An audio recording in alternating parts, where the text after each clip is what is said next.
नमस्कार। अगर सीटेट या यूपीटेट जैसे किसी भी टीचिंग एग्जाम की तैयारी चल रही है तो आज हम एक ऐसे टॉपिक पर बात करने वाले हैं जिससे सवाल आना लगभग तय होता है। तो चलिए इस बेहद जरूरी विषय को एकदम आसान भाषा में समझते हैं। जी हाँ, बिल्कुल। ये वो टॉपिक है जिसे अगर ठीक से समझ लिया तो मानकर चलिए कि 1 से 2 नंबर तो पक्के हैं। तो बस थोड़ा सा ध्यान देना है और ये मार्क्स कहीं नहीं जाने वाले। तो सबसे पहले चलिए एकदम बेसिक से शुरू करते हैं, है ना। ये जो हम बार बार सुनते हैं, लर्निंग डिसेबिलिटी या हिंदी में अधिगम अक्षमता, आखिर इसका मतलब क्या है? देखिए, इसके नाम में ही सब कुछ छिपा है। अधिगम का मतलब है सीखना, लर्निंग, और अक्षमता का मतलब है किसी चीज में कमी या चैलेंज।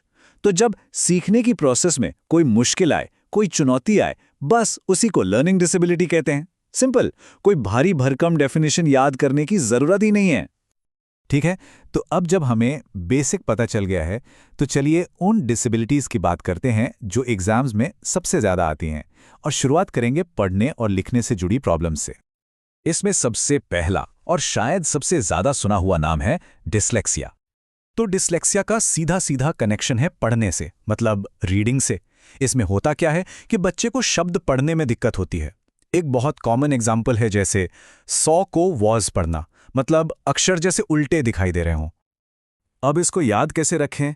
सबसे बेस्ट तरीका है फिल्म तारे जमीन पर। याद है ना, उस फिल्म में जो बच्चा था दर्शील, उसे ठीक यही पढ़ने वाली दिक्कत थी। ये एक एग्जाम्पल दिमाग में बैठ गया तो डिसलेक्सिया हमेशा के लिए याद रहेगा। अच्छा, पढ़ने की बात हो गई, अब आते हैं लिखने पर। लिखने से जुड़ी जो प्रॉब्लम है उसे कहते हैं डिसग्राफिया। ये राइटिंग से रिलेटेड है। इसमें बच्चे को अक्षर या नंबर्स लिखने में परेशानी होती है। हो सकता है वो उन्हें उल्टा पुल्टा लिख दें। और इसको याद रखने की एक मस्त ट्रिक है। इसके नाम में क्या है? ग्राफ। हम ग्राफ पेपर पर क्या करते हैं? लिखते हैं, ड्रॉ करते हैं, है ना। तो बस ग्राफ मतलब लिखना। हो गया यार। तो अब एकदम क्लियर है, राइट? डिसलेक्सिया मतलब पढ़ने में दिक्कत और डिसग्राफिया मतलब लिखने में दिक्कत। इन दोनों में बिल्कुल भी कंफ्यूज नहीं होना है। चलिए पढ़ने लिखने से आगे बढ़ते हैं। अब बात करते हैं मैथ्स की, मतलब गणित से जुड़ी डिसेबिलिटी की, और इसका नाम है डिसकैल्कुलिया।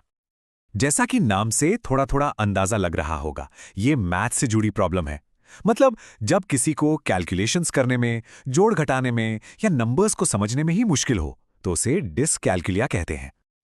और इसकी ट्रिक, अरे वो तो इसके नाम में ही है, डिसकैल्कुलिया। कैल्क शब्द सुनकर क्या याद आता है?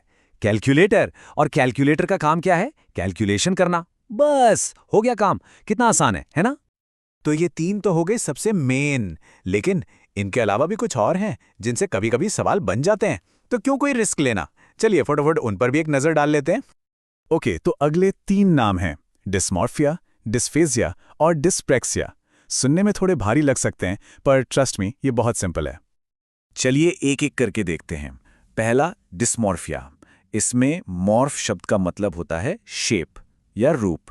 तो यहां होता है रूप को लेकर कंफ्यूजन, जैसे बच्चा मोर और मुर्गे में फर्क नहीं कर पा रहा। दूसरा है डिस्फेसिया। ये बोलने यानी स्पीच से जुड़ा है, मतलब बात करते करते अटक जाना या सही शब्द ना मिलना। और तीसरा डिस्प्रैक्सिया। ये है मोटर स्किल्स से जुड़ा, मतलब फिजिकल मूवमेंट। इसमें दिमाग और मसल्स का कोऑर्डिनेशन ठीक नहीं बैठता। तो काफी कुछ सीख लिया हमने। अब टाइम है एक छोटे से सेल्फ टेस्ट का, देखा जाए कितना याद रहा। चलिए कुछ सवाल देखते हैं। पहला सवाल स्क्रीन पर है। एक स्टूडेंट को नंबर्स और कैलकुलेशन में प्रॉब्लम है, इसे क्या कहेंगे? याद है वो कैलकुलेटर वाली ट्रिक? जी हाँ, बिल्कुल सही जवाब है डिसकैल्कुलिया। बहुत बढ़िया। अगला सवाल, मोटर स्किल्स में जो लर्निंग डिसेबिलिटी होती है उसे क्या कहते हैं? मतलब माइंड और मसल का कोऑर्डिनेशन वाला इशू। और इसका सही जवाब है डिस्प्रैक्सिया। अच्छा, यहां एक बोनस टिप है, बहुत काम की चीज है, ध्यान से सुनिए। जब किसी शब्द के आगे डिस लगता है, DYS, तो उसका मतलब होता है कि वो एक डिफिकल्टी है जिसे ठीक किया जा सकता है, करेक्टेबल है। लेकिन अगर अ लग जाए तो उसका मतलब होता है कि वो इनएबिलिटी परमानेंट है। ये छोटा सा फर्क एग्जाम में बहुत मदद कर सकता है। तो हमने ये तो जान लिया कि इन डिसेबिलिटीज को पहचानना कैसे है, ये एग्जाम के लिए जरूरी है। लेकिन जरा एक कदम आगे सोचिए।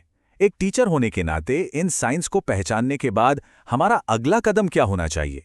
ये सवाल सिर्फ एग्जाम पास करने के लिए नहीं है, ये एक बेहतर टीचर बनने के सफर का सवाल है। इस पर जरूर सोचिएगा।